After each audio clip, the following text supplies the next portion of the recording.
शिव पुराण महात्म्य 3रा अध्याय। बिंदुक ब्राह्मण की कथा।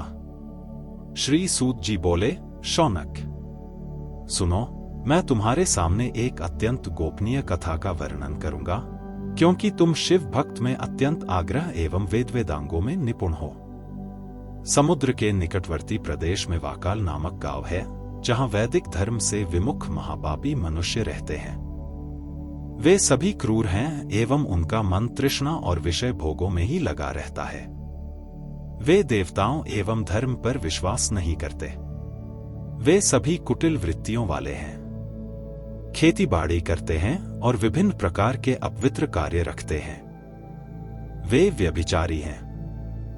वे इस बात से पूरी तरह अनजान हैं कि ज्ञान, वैराग्य तथा साधुता मनुष्य के लिए परम पुरुषार्थ है।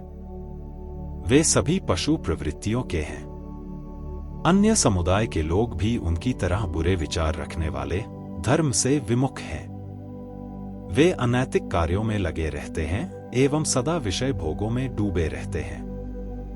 वहां की स्त्रियां भी बुरे स्वभाव की, स्वतंत्र आचरण करने वाली, पाप में डूबी, कुटिल सोच वाली और व्यभिचारिणी हैं। वे सभी सद्व्यवहार तथा सदाचार से सर्वथा शून्य हैं। वहां क्रूरता का निवास है। वाकाल नामक गांव में बिंदुक नाम का एक ब्राह्मण रहता था। वह अधम, दुराचारी एवं महापापी था। उसकी पत्नी बहुत सुंदर थी। उसका नाम चंचुला था।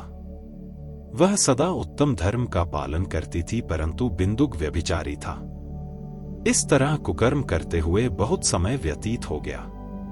उसकी पत्नी काम से पीड़ित होने पर भी धर्मनाश के भय से क्लेश सहकर भी काफी समय तक धर्म से विमुख नहीं हुई, परंतु आगे चलकर वह भी अपने दुराचारी पति के आचरण से प्रभावित होकर दुराचारिणी और अपने धर्म से विमुख हो गई। इस तरह दुराचार में डूबे गए उन पति पत्नी का बहुत सा समय व्यतीत हो गया। व्यभिचारी, तृष्णा में डूबा वह दुराचारी ब्राह्मण बिंदुक समयानुसार मृत्यु को प्राप्त हो नरक में चला गया।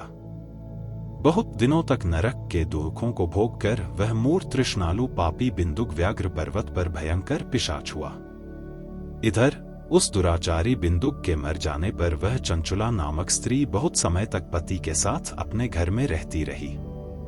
पति की मृत्यु के बाद वह भी अपने धर्म से गिरकर पर पुरुषों का संग करने लगी थी। सतियां विपत्तियों में भी अपने धर्म का पालन करना नहीं छोड़ती। यही तो तप है। तप कठिन तो होता है, लेकिन इसका फल मीठा होता है। विषयासक्त इस सत्य को नहीं जानता, इसीलिए वह विषयों के विषफल का स्वाद लेते हुए भोग करता है। एक दिन दैवयोग से किसी पुण्य पर्व के आने पर वह अपने भाई बंधुओं के साथ गोकर्ण क्षेत्र में गई। उसने तीर्थ के जल में स्नान किया एवं बंधुजनों के साथ यज्ञ तंत्र घूमने लगी। घूमते घूमते वह एक देव मंदिर में गई। वहां उसने एक ब्राह्मण के मुख से भगवान शिव की परम पवित्र एवं मंगलकारी कथा सुनी। कथावाचक ब्राह्मण कह रहे थे कि जो स्त्रियां व्यभिचार करती हैं, वे मरने के बाद जब यमलोक जाती हैं, तब यमराज के दूत उन्हें तरह तरह से यंत्रणा देते हैं। वे उनके काम अंगों को तप्त लौह दंड से दागते हैं।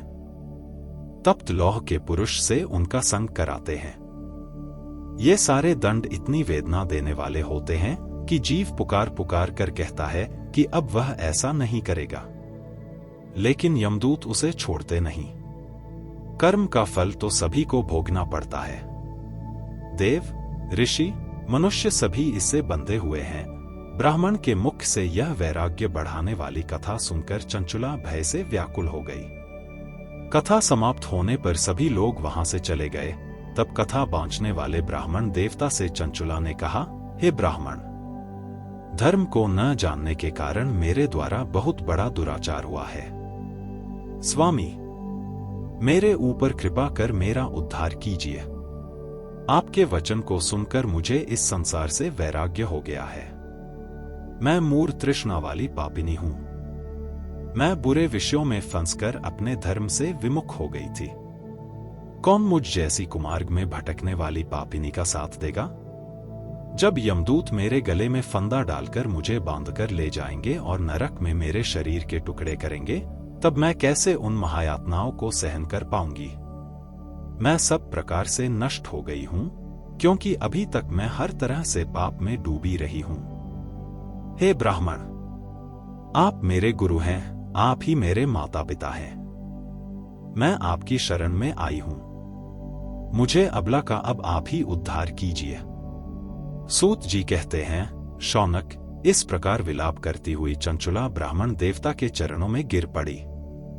तब ब्राह्मण ने उसे कृपा पूर्वक उठाया। आगे की कथा सुनने के लिए हमारे चैनल पर बने रहें।